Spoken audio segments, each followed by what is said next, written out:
ഞാൻ കോൺഗ്രസ് വിടുന്നത് എങ്ങനെയാണ് ഡോക്ടർ അരുൺ? കോൺഗ്രസിന്റെ അടിസ്ഥാന തത്വങ്ങൾ എന്താ? ജനാധിപത്യം, മതേതരത്വം, സോഷ്യലിസം. ജനാധിപത്യം ഒരു ഘട്ടത്തിൽ പാടെ തകർന്നു. ഇപ്പോൾ ബഹുമാനപ്പെട്ട രാഹുൽ ഗാന്ധി എന്തായാലും ഒരു ഇലക്ഷൻ നടത്തി ഖാർഗെയെ പ്രസിഡന്റാക്കി തിരഞ്ഞെടുത്ത സന്തോഷമുള്ള കാര്യമാണ്. പക്ഷെ പാടെ തകർന്നിരുന്നു കോൺഗ്രസിന് ഒരു ഘട്ടത്തിൽ. ഒന്ന്, മതേതരത്വം. പല സ്ഥലങ്ങളിലും കോൺഗ്രസിന്റെ അന്നത്തെ ലീഡർഷിപ്പ് ഈ പറയുന്ന പലരുമായി അഡ്ജസ്റ്റ്മെന്റുകൾ നടത്തി. ഭൂരിപക്ഷ സമുദായം ഒരു പ്രദേശത്ത് മുസ്ലിങ്ങളാണെങ്കിൽ അവരുടെ കൂടെ നിൽക്കുക, ഒരു പ്രദേശത്ത് ക്രൈസ്തവരാണെങ്കിൽ അവരുടെ കൂടെ നിൽക്കുക, ഒരു ഭാഗത്ത് ഹൈന്ദവരാണെങ്കിൽ അവരുടെ കൂടെ നിൽക്കുക എന്ന് പറഞ്ഞാൽ ഒരു അഡ്ജസ്റ്റ്മെന്റ് മതേതരത്തിലേക്ക് കോൺഗ്രസ് പോയി. അപ്പം ജനാധിപത്യം ഇല്ല, മതേതരത്വം ഇല്ല, പിന്നെന്താണ്? സോഷ്യലിസം. സോഷ്യലിസം എന്ന് പറഞ്ഞാൽ എന്താണ്? ഉള്ളവരിൽ നിന്ന് വാങ്ങി ഇല്ലാത്തവന് കൊടുക്കുക. ഇതിലൊക്കെ ചെറുതായിട്ട് വീഴ്ചകൾ വന്നപ്പോഴാണ് ഒരു കമ്മ്യൂണിസ്റ്റ് ആശയത്തിലേക്ക് ഞാൻ ആകർഷിക്കപ്പെടുന്നത്. സാധാരണക്കാരായ മനുഷ്യരുടെ വിഷയങ്ങൾ സംസാരിക്കുകയും അതിനുവേണ്ടി പോരാട്ടം നടത്തുകയും ചെയ്യുന്ന ഒരു പാർട്ടി എൻ്റെ കൺമുമ്പിലുണ്ട്. പിന്നെ മതേതരത്വത്തിൻ്റെ വിഷയത്തിൽ ഒരു വിട്ടുവീഴ്ചയില്ലാത്തൊരു പാർട്ടി എന്ന ബോധ്യം എനിക്കുണ്ടാവുകയാണ്. അപ്പോൾ യഥാർത്ഥത്തിൽ അത് ഈ 2-3 കാര്യങ്ങളുടെ അടിസ്ഥാനത്തിലാണ് ഞാൻ ഈ പാർട്ടിയും ഇവരുമായി സഹകരിക്കുന്നത്. അതിൽ ഏറ്റവും പ്രബലമായിട്ട് എൻ്റെ മനസ്സിലുണ്ടായിരുന്ന ഇന്ന് നമ്മുടെ രാജ്യം നേരിടുന്ന ഏറ്റവും വലിയ വിഷയം എന്ന് പറയുന്നത് വർഗീയതയാണ്. ആ വർഗീയതക്കെതിരെ എത്രയോ 200 ചില്ലാനം 300ഓളം സഖാക്കൾ മരിച്ചു വീണ ഒരു പ്രസ്ഥാനമാണ്. ആ പ്രസ്ഥാനത്തിൽ അതിൽ സത്യസന്ധതയുണ്ട്, അതിൽ വസ്തുതയുണ്ട്. അപ്പം ഈ വരാൻ പോകുന്ന കേരളത്തിൽ, വരാൻ പോകുന്ന ഇന്ത്യയിൽ ഈ ഫാസിസത്തെ തടുത്തു നിർത്താൻ അവരുമായി യോജിച്ചുള്ളൊരു പോരാട്ടം എന്ന നിലക്കാണ് ഞാൻ ഇതിൽ വരുന്നത്. അതിനു വേണ്ടിയിട്ടാണ് ഞാൻ പോരാടിയിട്ടുള്ളത്. പക്ഷേ വന്ന് തൃശ്ശൂർ പൂരം കലങ്ങിയത് തൊട്ട് വന്ന് പരിശോധിച്ച് ഏറ്റവും അവസാനം ഇപ്പോൾ എന്നെ കള്ളനാക്കുന്ന അവസ്ഥയിലേക്ക് ഞാൻ എൻ്റെ ജീവിതത്തിൽ ഏറ്റവും കൂടുതൽ വിശ്വസിച്ചിരുന്ന, എൻ്റെ ജീവിതവും എൻ്റെ ജീവനും കൊടുക്കാൻ തയ്യാറായിരുന്ന എൻ്റെ പ്രിയപ്പെട്ട നേതാവായിരുന്നു സഖാവ് പിണറായി വിജയൻ. പക്ഷേ അവിടെ ഒരു ഘട്ടമെത്തുമ്പോൾ ഞാൻ കാണുന്നത് വലിയ വിശാലമായ ഒരു പൊട്ടക്കിണറാണ്. അപ്പോൾ ആ പൊട്ടക്കിണറിൻ്റെ വക്കത്തെത്തി നിൽക്കുകയായിരുന്നു ഞാൻ. ഒരു തള്ളിയാൽ ഞാൻ അതിലേക്ക് പോകുമായിരുന്നു. കേരളത്തിലെ ഒരു ലക്ഷോപലക്ഷം വരുന്ന ന്യൂനപക്ഷങ്ങളെ ഒരു പക്ഷേ ആ പൊട്ടക്കിണറിലേക്ക് ഇട്ട് മൂടാൻ പറ്റുന്ന രാഷ്ട്രീയ സാഹചര്യം കേരളത്തിൽ ഉണ്ടാകാൻ പോകുന്നു ക്രമേണ എന്ന വസ്തുത ഞാൻ മനസ്സിലാക്കുമ്പോൾ ഞാനത് പുറത്ത് പറയണ്ടേ ഡോക്ടർ അരുൺ? അങ്ങ് വളരെ ഗുരുതരമായ ഒരു ആക്ഷേപമാണ് ഉന്നയിക്കുന്നത്. മുഖ്യമന്ത്രി ഈ പൗരത്വ നിയമ ഭേദഗതിക്കെതിരെ ഏകീകൃത സിവിൽ കോഡുമായി ബന്ധപ്പെട്ട് ഒക്കെ സമസ്തയുടെ ഹൃദയങ്ങളിൽ പോലും മുഖ്യമന്ത്രി പിണറായി വിജയൻ കയറുന്ന ഒരു ഘട്ടമുണ്ടാകുന്നു. അവിടെ ന്യൂനപക്ഷം മുഖ്യമന്ത്രിക്കൊപ്പം കഴിഞ്ഞ തിരഞ്ഞെടുപ്പിൽ നിലപാട് അറിയിച്ച് ഒപ്പം നിൽക്കുന്നു. ലോക്സഭയിൽ കൈവിട്ടു പോയെങ്കിലും അപ്പോൾ മലബാർ മേഖലയിലടക്കം ന്യൂനപക്ഷത്തിൻ്റെ സ്വാധീനമുള്ള ഇടതുകോട്ടകൾ പിണറായി വിജയൻ ഉണ്ടാക്കുന്നു. ആ പിണറായി വിജയൻ പൊട്ടക്കിണറ്റിലേക്ക് ന്യൂനപക്ഷങ്ങളെ തള്ളിയിടാനുള്ള പദ്ധതി ഒരുക്കിയതിൽ നിന്ന് താങ്കൾ അത്ഭുതകരമായി രക്ഷപ്പെട്ട് അവരോട് വിളിച്ചു പറയുകയാണ്, ഒരു പൊട്ടക്കിണറ്റിലേക്കാണ് നിങ്ങളെ കൊണ്ടുപോകുന്നത് എന്നാണ്. അങ്ങനെയാണോ CPV അൻവർ മുഖ്യമന്ത്രിയുടെ നേതൃത്വത്തിൽ അഥവാ മുഖ്യമന്ത്രിയുടെ അറിവോടെ ന്യൂനപക്ഷങ്ങൾക്കൊരു പൊട്ടക്കിണർ ഒരുങ്ങുന്നു? അതിൽ ചെറിയ തിരുത്തുണ്ട്. ഈ പൗരത്വ ഭേദഗതി സമയത്തൊന്നും ബഹുമാനപ്പെട്ട മുഖ്യമന്ത്രിക്ക് അങ്ങനെ നിലപാടുണ്ട് എന്ന് ഞാൻ വിശ്വസിക്കുന്നില്ല. അന്നൊക്കെ നമ്മളത് കണ്ടതാണ്. അന്നൊക്കെ അദ്ദേഹത്തിൻ്റെ സത്യസന്ധമായ ഇടപെടൽ തന്നെയാണ് എന്നാണ് നമ്മൾ വിശ്വസിക്കുന്നത്, നമ്മൾ പ്രതീക്ഷിക്കുന്നത് അതാണല്ലോ.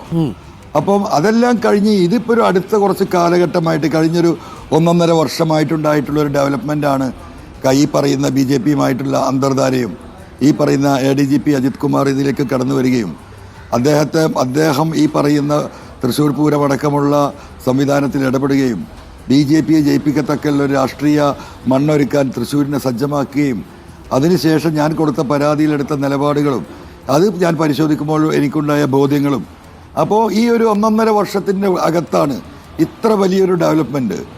ഞാൻ ഈ പറഞ്ഞ പൊട്ടക്കിണറിലേക്കുള്ള യാത്രയിലേക്ക് ഈ പൊതുസമൂഹത്തെ, ഇതിൽ കമ്മ്യൂണിസ്റ്റുകാരുണ്ട്, ന്യൂനപക്ഷം മാത്രമല്ല. ഇവിടെ ന്യൂനപക്ഷങ്ങളല്ലല്ലോ വർഗീയതയോട് ഏറ്റവും കൂടുതൽ ഫൈറ്റ് ചെയ്യുന്നത്. ഇവിടെ മരണപ്പെട്ടവരാരാ? രക്തസാക്ഷികളാരാ? ഈ കമ്മ്യൂണിസ്റ്റുകാരല്ലേ? എത്ര കുടുംബങ്ങളുണ്ട് കേരളത്തിൽ? കണ്ണൂരിൽ എത്ര കുടുംബങ്ങളുണ്ട്? എനിക്കിപ്പോൾ അതും മെസ്സേജ് വന്നുകൊണ്ടേയിരിക്കുകയാണ്. ആ RSSുമായി ഒരു അഡ്ജസ്റ്റ്മെൻറ്റിലേക്ക് പോയതാരാ? അത് എത്ര അപകടകരമാണ്. ഈ രക്തസാക്ഷികളെയൊക്കെ മറന്നോ? ഇതിങ്ങനെ മറക്കാൻ പറ്റുന്നൊരു പാർട്ടിയാണോ? അപ്പോൾ ആ പൊട്ടക്കിണറ്റിലേക്ക് വീകാൻ പോകുന്നത് ഈ പറയുന്ന ന്യൂനപക്ഷങ്ങൾ മാത്രമല്ല, ഈ കമ്മ്യൂണിസ്റ്റ് ആശയങ്ങളിൽ, മതേതര ആശയങ്ങളിൽ അടിയുറച്ചു നിൽക്കുന്ന, അതിനുവേണ്ടി ജീവൻ കൊടുത്ത, അതിനുവേണ്ടി ഇനി ജീവൻ കൊടുക്കാൻ തയ്യാറായി നിൽക്കുന്ന യുവാക്കളാണ് കമ്മ്യൂണിസ്റ്റ് പാർട്ടിയിലെ. ഡിവൈഎഫ്ഐക്കാരാണ്. BJP കുഴിച്ച കുഴിയിൽ പിണറായി വിജയൻ വീഴുകയായിരുന്നോ? പിണറായി വിജയനും BJPയും കൂടി ചേർന്ന് കുഴിച്ച കുഴിയിൽ കുറച്ചുപേരെങ്കിലും വീഴുകയായിരുന്നോ? അത് രണ്ടും ആകാറുണ്ട്. അത് രണ്ടുമാകാം. അതിന് രണ്ടിനും സാധ്യതയുണ്ട്. ഏതായാലും പൊട്ടക്കിണറാണ്, അങ്ങനെ എനിക്ക് പറയാൻ പറ്റുന്നത്. ഈ ഇന്നലെ താങ്കൾ ജില്ലാ സെക്രട്ടറി വിശേഷിപ്പിച്ചത് ട്രൗസർ ഇട്ട സെക്രട്ടറി എന്നാണ്. ആ ജില്ലാ സെക്രട്ടറി താങ്കളെ വിശേഷിപ്പിച്ചത് ഈ മണ്ണ് ഓർമ്മിക്കണം, ഇത് ഏറനാട്ടിലെ കുഞ്ഞാലിയുടെ മണ്ണാണ് എന്നാണ്. ഞാനും കുഞ്ഞാലിയെക്കുറിച്ച് 2 ദിവസം മുമ്പ് പറഞ്ഞിരുന്നു. അപ്പം കുഞ്ഞാലിയുടെ മണ്ണിൽ ശ്രീ PV അൻവർ പാർട്ടിക്കെതിരെ പട നയിക്കുമ്പോൾ എത്ര പേർ ചേർന്ന് വരുമെന്നതൊരു പ്രധാനപ്പെട്ട ചോദ്യമാണ്. അങ്ങ് അതിനുള്ള മറുപടി നൽകണം. അങ്ങ് കുഞ്ഞാലിയുടെ മണ്ണിൽ നിന്ന് പട നയിക്കുമ്പോൾ ഓർമ്മിക്കണം, ഇത് കുഞ്ഞാലിയുടെ ജീവൻ കൊടുത്തുയർത്തിയ പാർട്ടിയാണ് എന്ന് പാർട്ടി സെക്രട്ടറി പറയുന്നു. ചോദിച്ചത് വളരെ നന്നായിരുന്നു.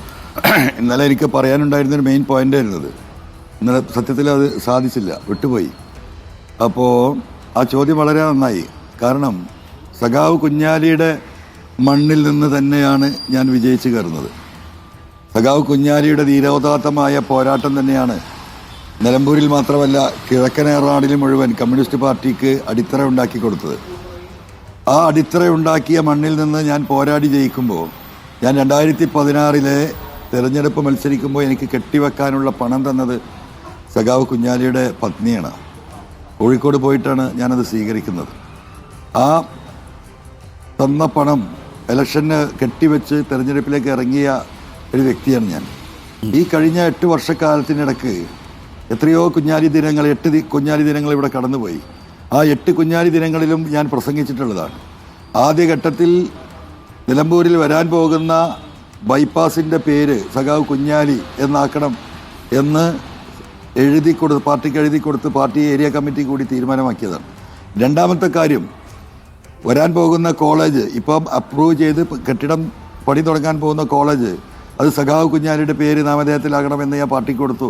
അത് പാർട്ടി അംഗീകരിച്ചതാണ്.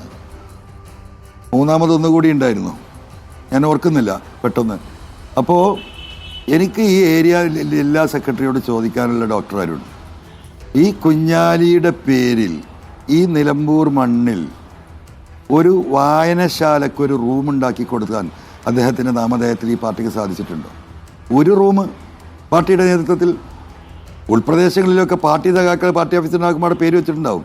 ഒരു സാംസ്കാരിക കേന്ദ്രം, ജനങ്ങൾക്ക് ഉപകാരപ്പെടുന്ന ഒരു ആശുപത്രിയിലൊരു ഒരു ഒരു ഒരു ബ്ലോക്ക്, സഖാവ് കുഞ്ഞാലിയുടെ പേരിൽ നിലമ്പൂർ ജില്ലാ ആശുപത്രിയിൽ ഒരു ബ്ലോക്ക് ഉണ്ടാക്കാൻ പാർട്ടി തീരുമാനിച്ചാൽ 10 ദിവസം കൊണ്ട് പൈസ കിട്ടും.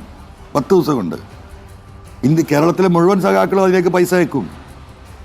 അവിടെ വരുന്ന ആശുപത്രിയിൽ വരുന്ന ആളുകൾക്ക് ഒരു വെയിറ്റിംഗ് ഷെഡ് സഖാവ് കുഞ്ഞാലിയുടെ പേരിൽ ഈ പാർട്ടി ഉണ്ടാക്കിയിട്ടുണ്ടോ? ഒന്നും ഉണ്ടാക്കിയിട്ടില്ല ഡോക്ടർ അരുൺ. കുഞ്ഞാലിയുടെ മണ്ണിൽ നിന്ന് പറഞ്ഞാൽ പോരാ. ആ കുടുംബത്തിൻ്റെ സ്ഥിതി എന്തായിരുന്നു? എന്ത് സഹായമാണ് ആ കുടുംബത്തിന് ചെയ്തത്? നിങ്ങൾ കുഞ്ഞാലിയുടെ കുടുംബത്തിനെ വിളിക്കൂ. നിങ്ങൾ അവരുടെ മക്കളുണ്ടല്ലോ, ഭാര്യ മരിച്ചിട്ട് ഇപ്പോൾ 2-3 വർഷമായി.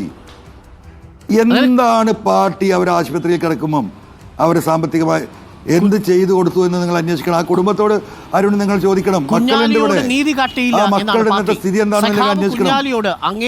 അങ്ങേ പ്രതിരോധിക്കാൻ വേണ്ടി പാർട്ടി ഇപ്പോഴും ഉപയോഗിക്കുന്ന ഏറനാട് ചെഗ്ഗുവരെ എന്ന സഖാവ് കുഞ്ഞാലിയോട് പാർട്ടി നീതി കാട്ടിയിട്ടില്ല എന്നാണോ? അല്ല, ഞാനീ പറഞ്ഞതൊക്കെ പരുൺ കേട്ടില്ലേ? അത് നീതിയാണോ അതോ അനീതിയാണോ? കുഞ്ഞാലിയുടെ മക്കൾ ജീവിച്ചിരിപ്പുണ്ട്, നിങ്ങൾ അന്വേഷിക്കേ. ഫോൺ നമ്പർ ഞാൻ തരാം. അവരെ വീട്ടിൽ നിങ്ങൾ പോകണം, അവരോട് ചോദിക്കൂ ഈ പാർട്ടി കുഞ്ഞാലിക്ക് ആ കുടുംബത്തോട് എങ്ങനെയാണ്, എന്ത് നീതിയാണ് കാണിച്ചതെന്നുള്ളത്. ഒന്നും കാണിച്ചിട്ടില്ല ഡോക്ടർ അരുൺ. എന്നുള്ള കുഞ്ഞാലിയുടെ മണ്ണിൽ നിന്ന്, കുഞ്ഞാലിയെ അന്ന് തൊട്ട് അദ്ദേഹത്തിൻ്റെ രക്തസാക്ഷിത്വം ഇവർ വിറ്റ് തിന്ന് ജീവിക്കുകയാണ്. ഞാൻ അവിടെ MLA ആയി ചെന്നിട്ടാണ് ഈ പറയുന്ന ബൈപ്പാസിനും കോളേജിനും സഖാവ് കുഞ്ഞാലിയുടെ പേരിടണമെന്ന് പറഞ്ഞ് കത്ത് കൊടുക്കുന്നത്. ഇതാണ് വസ്തുത. അപ്പോൾ ശ്രീ PV അൻവർ അന്വേഷിക്കട്ടെ, നിങ്ങളും അന്വേഷിക്കേ. മുഖ്യമന്ത്രി പിണറായി വിജയന്റെ ഈ ന്യൂനപക്ഷ സ്നേഹം എന്നുള്ളത് കപടമാണ് എന്നാണോ താങ്കൾ പറയുന്നത്? സ്ട്രെയിറ്റ് ഇപ്പൊ പരിപൂർണമായും കപടമാണ്. പരിപൂർണമായും കപടമാണ്, യാതൊരു തർക്കവുമില്ല. എന്ന് പറഞ്ഞാൽ പാർട്ടി ആ നിലപാടിലാണ് എന്ന് ഞാൻ ഒരിക്കലും പറയില്ല കേട്ടോ. പാർട്ടിയുടെ ഈ പറയുന്ന ഈ വിഷയത്തോട് ഈ RSSും BJPയുമായി താതാത്മ്യം പ്രാപിച്ച് നടക്കുന്ന വളരെ കുറഞ്ഞ ലീഡർഷിപ്പേ ഉള്ളൂ. അതിലൊന്നാണ് ഈ പറയുന്ന മലപ്പുറത്തെ ജില്ലാ സെക്രട്ടറി. പക്ഷേ CM-ൽ നിന്ന് ഒരിക്കലും കേരളത്തിലെ ജനത ഇത് പ്രതീക്ഷിച്ചിരുന്നുണ്ടായിരുന്നില്ല. പൗരത്വ ഭേദഗതിയിലൊക്കെ ഇപ്പോഴും ഞാൻ വിശ്വസിക്കുന്നു, വെറുതെ അധികം പറയണ്ടല്ലോ, ഇപ്പോഴും ഞാൻ വിശ്വസിക്കുന്നത് ആത്മാർത്ഥപരമായിട്ടിരുന്നു അദ്ദേഹത്തിന്റെ നിലപാടിന്നാണ്. പക്ഷേ കഴിഞ്ഞ 1.5 വർഷത്തിനിടയിൽ വർഷമായിട്ട് പൗരത്വ